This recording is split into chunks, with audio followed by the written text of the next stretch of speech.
एक हरे भरे जंगल में एक प्यारी सी गिलहरी जिसका नाम बेला था रहती थी। बेला की मुलायम भूरी फर और सबसे बड़ी पूंछ थी। उसे नई नई जगहों की खोज करना बहुत पसंद था। एक धूप भरे सुबह बेला ने एक चमकदार सोने की आंवला एक बड़े ओक के पेड़ के नीचे पाया। खुश होकर उसने आंवला उठाया, लेकिन जल्दी ही उसे एहसास हुआ कि यह बहुत बड़ा है और उसे अपने घोंसले तक ले जाना मुश्किल होगा। बेला ने अपने दोस्तों से मदद मांगने का निर्णय लिया।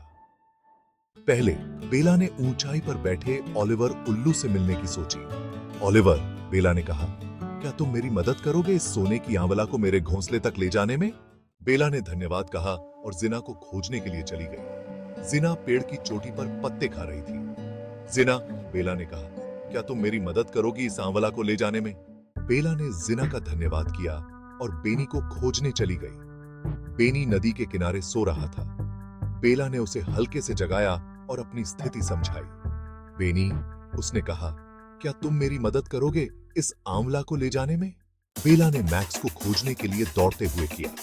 मैक्स पेड़ों के बीच झूल रहा था। मैक्स, बेला ने पुकारा, क्या तुम मेरी मदद करोगे इस आंवला को ले जाने में? बेला ने एला को खोजने के लिए और मेहनत की। एला नदी में स्नान कर रही थी। एला ने बेला की बात सुनी और गर्मजोशी से मुस्कुराई। बिल्कुल बेला, मुझे खुशी होगी तुम्हारी मदद करने में।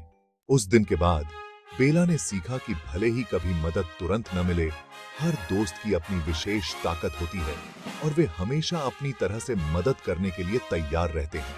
और सोने की आंवला, यह जंगल में दोस्ती और टीम वर्क का प्रतीक बन गया। से मैं था जंगल में दोस्ती और था। इस तरह बेला और उसके दोस्त खुशी खुशी रहने लगे, यह जानते हुए कि मिलकर वे किसी भी चुनौती का सामना कर सकते हैं।